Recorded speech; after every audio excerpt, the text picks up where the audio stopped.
Welcome into WTOL 11 News on Plus. I'm Sophia Pericone. We continue to track details about the disappearance and death of 13-year-old Kei'Mani Latigue. First, we go to the latest on the investigation. We're working to gather more information about a shooting in Columbus this morning that may be connected to Kei'Mani's murder investigation. The president of the Columbus Fraternal Order of Police says a man who was shot by SWAT this morning is wanted for a murder of a teenage girl here in Toledo. However, neither he nor a spokesperson for Columbus police would confirm if that man is Darnell Jones. Here's what the FOP president had to say. When I heard about this case, this was an individual wanted for homicide out of Toledo. I called my union counterpart in Toledo. I said, hey, good news, we have your guy. Your guy committed a murder, chose to fled to our town. I'll tell you right now, the wrong town to come to if you murder somebody. Our SWAT team will go out looking for you. We are working right now to confirm if the man shot this morning is Darnell Jones. He's wanted for the murder of 13-year-old Kei'Mani Latigue. We'll keep you updated as we learn more. And just a short time ago, our Silver Barker exclusively interviewed Kei'Mani's grandmother and legal guardian, and then Kei'Mani's aunt. Here's what they both had to say. So my first question for you, yesterday, lots of things was going on. We want to know specifically at your home, there was a lot of speculation online that you were being arrested, but when we checked with police, that was not the case. So can you further clarify on exactly what did happen yesterday at your home? Well, I was called and told that there was a mob of people in front of my house. They were angry. It was more or less the people that were here earlier waiting to see if it was Kei'Mani that was in the home. And basically some people from the neighborhood had contacted me and said that there was a mob in front of my house and they were talking about what they were going to do to me once I came home. So the police, the detective said that she would have a unit come out and help me get my things and more or less escort me off the property. I asked to be handcuffed just so they can get the away from my property. Are you scared? So no, I was never arrested. I was taken downtown, but I was never arrested. Are you scared for your safety right now? I am. What are some of the things that you've been hearing and receiving from people? They said they was gonna blow up my house. They said they was gonna do harm to me. It's just been a barrage of different things that they've been stating. And now, yesterday, let's backtrack first for a little bit. So you are the guardian of Kei'Mani, or you were the guardian of Kei'Mani, correct? I am the legal guardian of Kei'Mani. Okay. So in terms of taking care of her, when was Kei'Mani placed under your care? A year ago. So you take care of her? She's been in my home for the past 5.5 years, but I just obtained legal custody of her a year ago. Were you and Kei'Mani close? We were. What were some of the things, trying to think of her and paint a memory of her in a good light, right now with everything that's going on, what was Kei'Mani like? Tell me a little bit about how Kei'Mani was in the time that you've got to know her. Kei'Mani was phenomenal. Kei'Mani was a helper. Like, she was older than what she appeared to be. Like, you know how they say somebody has an old soul? She was that. She loved older music. She loved playing video games. She loved the friends and family that she was allowed to be around. She played basketball for Spring Elementary. She was highly intelligent.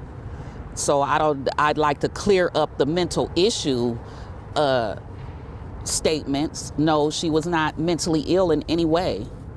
We had her, assessed, and they didn't feel as if anything was wrong with her mentally. So that was not a issue. But back to Kei'Mani, she would, like, say for instance, someone would come over and they had children. They didn't have to worry about their kids because Kei'Mani immediately embraced them and would play with them, kid stuff. She was phenomenal. Like I said, she was like no other kid her age. What school did Kei'Mani go to? She went to Spring Elementary. And we were told that at that time she was doing good in school as well too, correct? She was. She had brought her grade point average up from a 3.4 to a 3.9.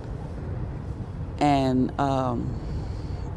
actually they were going to have an award ceremony for the basketball players today at 5:30. But when I divulged to them that she had passed, they've rescheduled it. She was going to receive her trophy for being, on the team and stuff.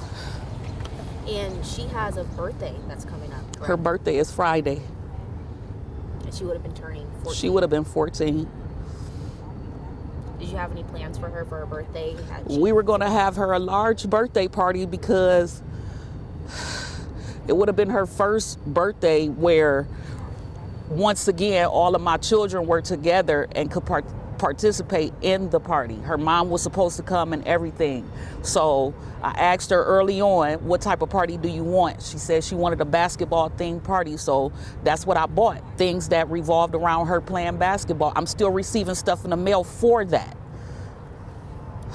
So there's been some confusion now in terms of when it comes to family, who's her biological father, who is her biological mother, and then also was she in the foster care system? Can you clear up a little bit of all of that? When Kei'Mani was placed in your care, when is the LCCS, who exactly did she come from, and how did she? She came from her other legal guardian.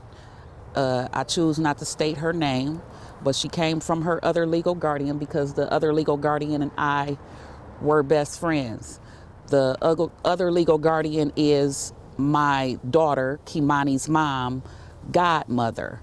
And we had already discussed early on, because she's been with this person since she was 9 months old. My daughter has never really had custody of Kei'Mani. So she's been with this person since she was 9 months old until, like I said, maybe 5.5 years ago. Now, off and on, this person, we would interact and, do different things with her, for her, or I would contact her and tell her, well, I need this, or Kei'Mani would like that. And she would come by and oblige, and we would commence.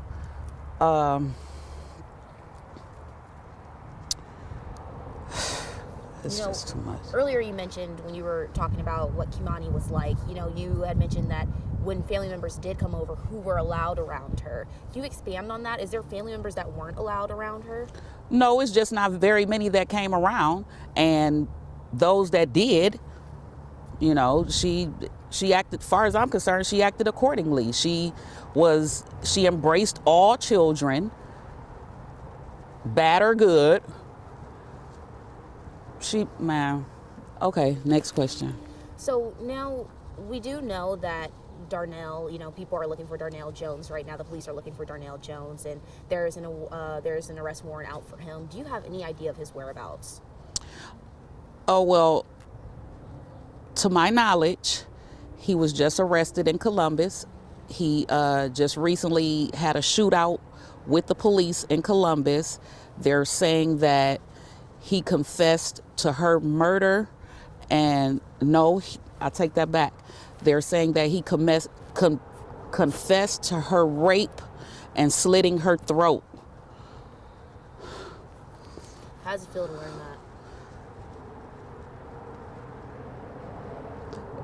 that? I can't even say.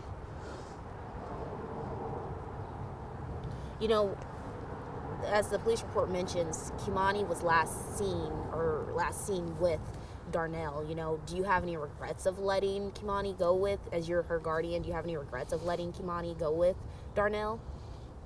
I do, only because, like I said, I feel deceived. I feel like this was pre-planned. I feel like you meant to do this. I feel like you was grooming her. When you say grooming her, is there things that you saw before this leading up? No, I never saw anything out the ordinary. But when molesters decide to choose prey, they groom you first. So they give you gifts. They try and make you comfortable with them. They try and say little things to you that you and they can keep secret, and then eventually they pounce. And that's how I feel that, oh God, how all of this is played out, I feel that's what happened. She was a virgin. She didn't like boys. There's also comments, and we're just trying to address those and get those addressed, but there's comments online and speculation again that, you know, Kei'Mani, her home situation, she was abused. What do you have to say to that? Okay, abuse in whose eyes? Because she was not abused. Yes, she was chastised whenever she was wrong or did things wrong. Other than that, she was not abused. She was not just whooped for no reason or just because I felt like it. I've went through this twice because the school system had contacted CSB on her behalf when she went to Bennett Academy. And they came in, they did a case study and closed it. They've stated there's a way to chastise children without physically harming them. And you need to whoop them on their behind, nowhere else. So, okay, with that in mind, I knew that. So she didn't have like bruises all over. How long ago was that when they came into your home? I would say the latest, it was approximately 7 months ago. And so you say the latest. So was it a few times that they came into your home? It was twice total. So twice total that they came into your home. Checked. Okay. And it was all for like you mentioned, what you just said earlier. Yes. Explaining. Okay. Yes. Okay. Now, in terms of, you know, this whole situation, so you were not arrested, correct? And that's Correct. what, you know, a lot of people seem to think as they saw you going out in custody. That's what you asked for, correct? Yes. Right. Okay, so my first question for you, can you tell me your relation to Dorothy? I'm Dorothy's second oldest daughter. I'm Kei'Mani's aunt. My name is Sanika. I live in Indianapolis. All this that is going on is it's devastating. You wouldn't think that, you know, you see it happen around the world, but when it hits close to your heart, you really just be thinking like, did I do something wrong? Did I fail her? She didn't have the life to live that we have got to grow and live. She was only 13.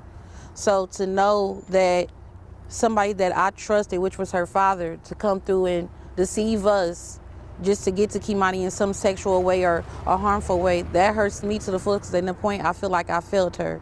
Me as being her aunt, a person that she could run to and tell anything and everything to.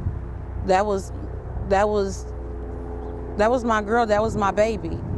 And to hear all of this, to know all of this, and to be going through all this and hearing it for as long as that it went on, it's very devastating. I see so many people that are supposed to be my family that's going against my mom and me for that instance, and saying like, oh, you know, she failed her, she had something to do with it, she had this and that. It doesn't matter at this point. For right now, and until we get justice for Kei'Mani, it's all about Kei'Mani. What I would like to say is there's a lot of people on the internet starting GoFundMes, and that's not what we need right now, because it's not what Kei'Mani needs. The funeral home has objected to say that they're going to come and pay for everything, so there's no need for any GoFundMe pages, any of that. Everything is being taken care of that needs to be taken care of by her family, her immediate family. Does it upset you that there are GoFundMes? Some of them, I think, in cases might be scams too as well that are going around. What upsets me is that people are starting these GoFundMe pages and putting Kei'Mani name underneath it, and they know that it's going to get viewed and people have sympathy and feel some type of way about that. And some of them can be scams, but I know some of them have come from family members. When just let the immediate family handle that. Like, what y'all gonna do with the money if y'all not turning it into the funeral home? There's no need. Let us handle it. Y'all just sit back and give us the emotional support that we need. That's what we need right now. As a family, as a community, we should all come together and just give each other the emotional support that we honestly need. And that's just what I asked for everybody to, you know, calm down, breathe. I know this is a hard time, because it's not just a hard time for y'all. This is a rough time for me. I just need y'all to come together and understand that we need each other as a community, as a family, and emotional support is what we need the most. in this situation. You know, yesterday the crowd was, yesterday you were here, I'm assuming, you know, the crowd was very upset, lots of emotions going through too, you know, especially at this time with such a sensitive situation.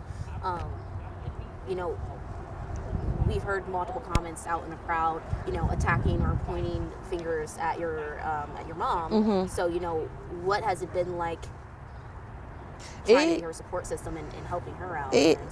In a way, you have to be mature enough to decide, am I going to follow along with the crowd, or am I going to, you know, stick around with the loner?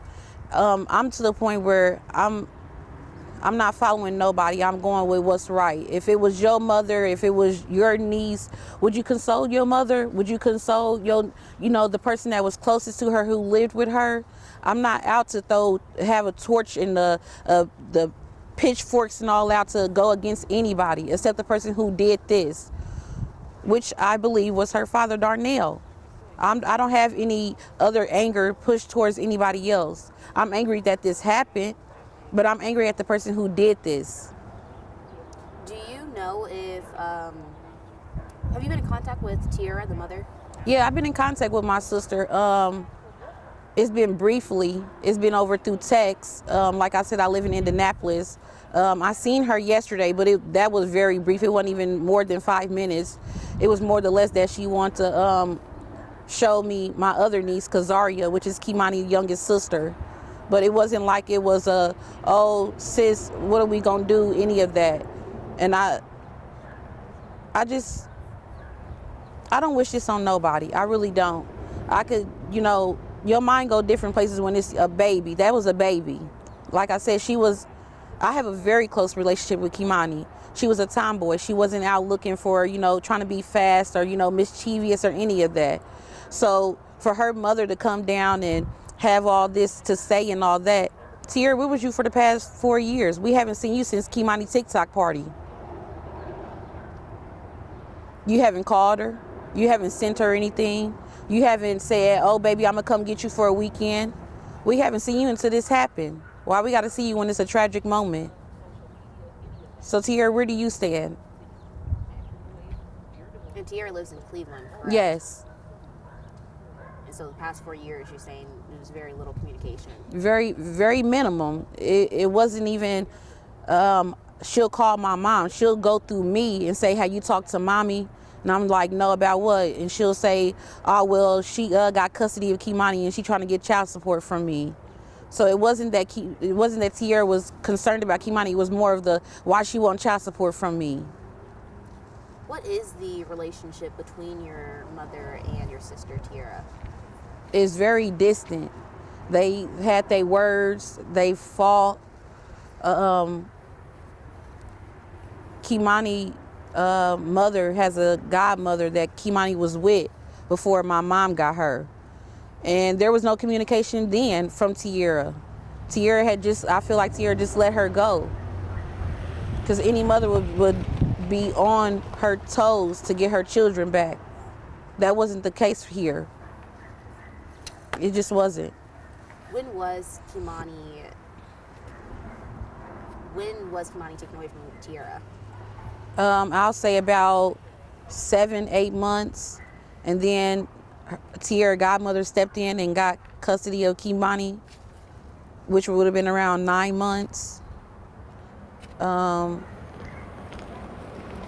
and Kei'Mani had been with that lady from 9 months all the way up until about, I say, 5.5 years ago.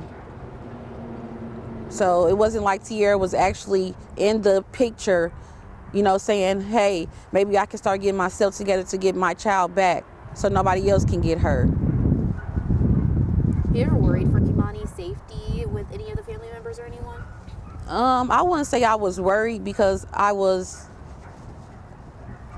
here. I was here. Every winter break, spring break, holidays, birthdays, I was here for Kei'Mani. Yes, you come and, you know, you enjoy time with your family, but I was here for my niece. I also brought my youngest sister and her 2 kids from Indianapolis to be here for Kei'Mani because we've been in the system before. So I know how it feels to feel like, dang, I'm at somebody's house or not feeling not wanted. I know those feelings. So I tried to give Kei'Mani that at all times because she wanted and loved by her aunts. And this is just devastating that I have to go through this for the rest of my life, and knowing I'll never have the embrace of my niece, the "Hey TT, what you doing? When you coming down here?" You know, I'll never get to hear that from my baby again, and that's what kills me the most. I just wish that when I was down here last, that I had just taken her to Indianapolis with me, so this would have never happened.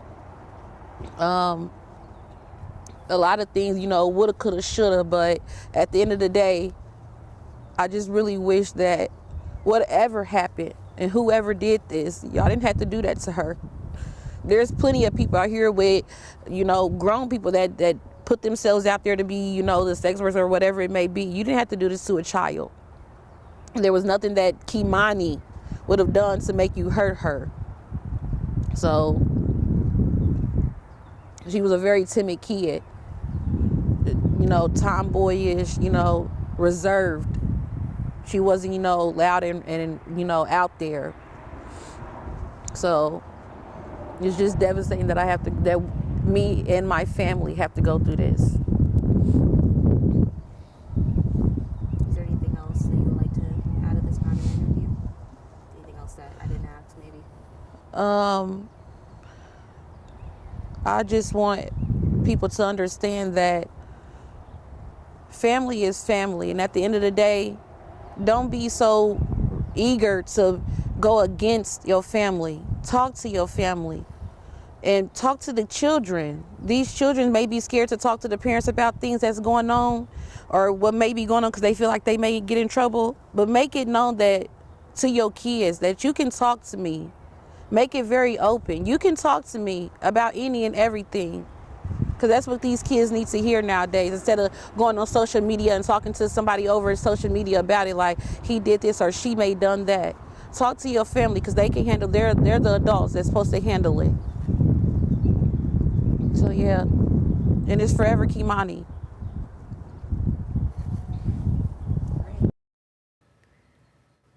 And to be clear, right now, Darnell Jones has been charged with murder, abduction, and felonious assault.